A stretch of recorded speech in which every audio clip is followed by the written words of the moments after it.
Livro Caminho, Verdade e Vida, Chico e Emmanuel, lição 75, intitulado Na Casa de César. Passagem bíblica, Filipenses, capítulo 4, versículo 22. Paulo: Todos os santos vos saudam, mas principalmente os que são da casa de César. Considerações de Emmanuel. As considerações do Emmanuel é um facilitador para que possamos compreender a passagem bíblica. No caso hoje, Filipenses, capítulo 4, versículo 22. Paulo: Todos os santos vos saudam, mas principalmente os que são da casa de César. Muito comum ouvirmos observações descabidas de determinados irmãos na crença, relativamente aos companheiros chamados a tarefa mais difíceis entre as possibilidades do dinheiro e do poder. A piedade falsa está sempre disposta a criticar o amigo que, aceitando laborioso encargo público, vai encontrar nele muito mais aborrecimentos que notas de harmonia. A análise desvirtuada tudo repara maliciosamente. Se o irmão é compelido a participar de grandes representações sociais, costuma-se estigmatizá-lo como traidor do Cristo.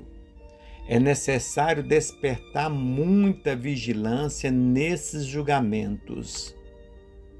Nos tempos apostólicos, os cristãos de vida pura eram chamados santos.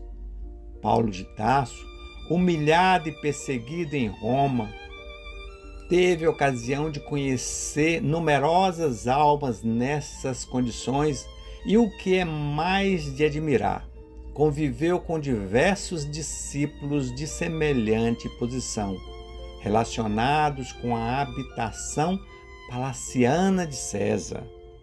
Deles, recebeu atenções e favores, assistência e carinho. Escrevendo aos Filipenses, faz menção especial desses amigos do Cristo. Não julgues, pois, a teu irmão pela sua fortuna aparente ou pelos seus privilégios políticos. Antes de tudo, lembra-te de que havia santos na casa de Nero e nunca ouvides tão grandiosa lição. É necessário refletirmos os nossos julgamentos. Quando nós falamos de Nero, ele nasceu em 37 e viveu até 68 pós-Cristo. Foi imperador romano entre os anos de 54 e 68 da era cristã. Foi o quinto representante da dinastia Júlio Claudiana, formada pelos imperadores Augusto, Tibério, Calígula, Cláudio e Nero. Tornou-se um dos mais cruéis imperadores da história de Roma. Se lembrarmos de favores, podemos voltar na era do Cristo. Alguns exemplos, tipo José de Arimateia, Nicodemos.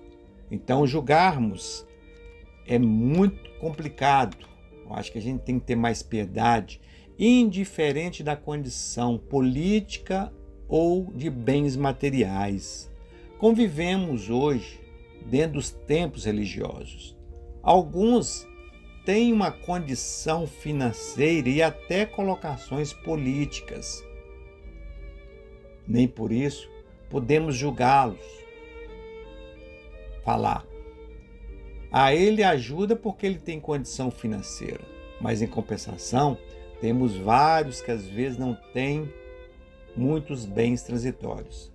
e faz um esforço e dedica um tanto quanto aquele que tem a condição.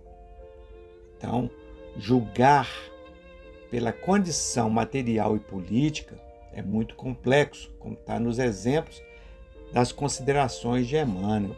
Como Emmanuel fala aqui, muito comum ouvirmos observações descabidas de determinados irmãos na crença, relativamente aos companheiros chamados a tarefa mais difíceis, entre as possibilidades do dinheiro e do poder. Se convivemos com alguém e de repente a pessoa entra na política, consegue um cargo, uma promoção, a gente normalmente faz uma crítica e é considerada ter, se a gente olhar com um pouquinho mais de observação, sem crítica, nem sem julgamentos, né, que não estou falando, às vezes nós nos colocamos nessa condição de criticar, às vezes até por inveja, que nós gostaríamos de estar naquele lugar. A gente tem que ter essas observações, essa humildade de compreender as nossas fraquezas. Tanto que Emmanuel continua falando aqui. A piedade falsa está sempre disposta a criticar o amigo que, aceitando laborioso encargo público, vai encontrar nele muito mais aborrecimentos que notas de harmonia. Então a gente percebe que quando nós assumimos algum cargo, às vezes a pessoa fala assim, fulano de tal foi promovido. Mas às vezes os aborrecimentos dele vai ser muito maior do que realmente momentos de felicidade, porque a cobrança em cima dele é muito maior, até psicologicamente e espiritualmente mesmo falando. A análise desvirtuosa tudo repara maliciosamente. A gente já olha para o irmão com malícia. Então é um momento de muita reflexão. Se o irmão é compelido a participar de grandes representações sociais, costuma-se estigmatizá-lo como traidor do Cristo, porque a pessoa assumiu um cargo melhor. Dentro dos próprios templos religiosos, quando a pessoa vai assumir um cargo maior, todo mundo já começa a olhar para ele com um olhar de criminalidade, de repulsão, achar que ele vai impor. Às vezes a pessoa fala o que tem que ser feito, todo mundo fala assim, ele era diferente, agora porque tem um cargo tal, já está agindo de uma maneira diferente, já está achando que é o dono do poder. Nós julgamos o tempo todo. É necessário despertar muita vigilância nesses julgamentos para que a gente não cometa esse tipo de delito, entendeu? Porque alguém tem que assumir aquele lugar. Alguém tem que ter a responsabilidade de conduzir as instituições, a vida social. E nós, se voltarmos aqui, nos tempos apostólicos, os cristãos que viviam pura dentro do cristianismo, eles eram chamados de santos. Por quê? Porque muitas das vezes abriam mão de tudo que eles tinham para fazer aquilo. Mas o Paulo de Tarso, humilhado e perseguido em Roma, teve a ocasião de conhecer numerosas almas nessas condições, que tinham esses poderes, as condições, e o que é mais admirar, conviveu com diversos discípulos de semelhante posição, relacionados com a habitação palaciana de César. Olha aqui, ele conviveu com pessoas que realmente praticavam o cristianismo e tinham poder político e financeiro. E tem um detalhe, ainda fala no texto aqui nas considerações de Emmanuel, que deles recebeu atenções e favores, assistência e carinho. Às vezes mais carinho desses que estão lá, que são julgados, inclusive, que são anticristo, são isso e aquilo, muito mais carinho do que os próprios amigos que estão na própria caminhada. É o que acontece hoje em todos os lugares que a gente convive.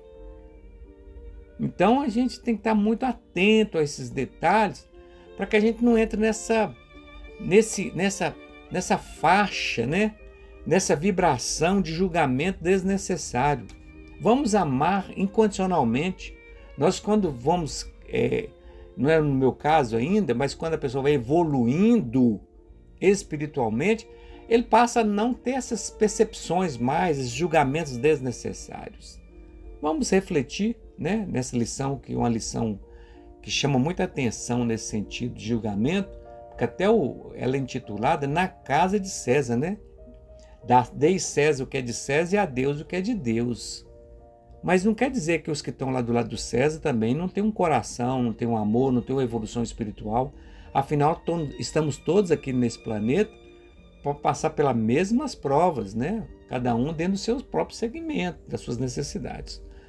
Espero encontrar na próxima lição e que Deus nos abençoe e que possamos ser felizes, né? E que a paz do Senhor Jesus Cristo possa reinar em nossos corações sempre.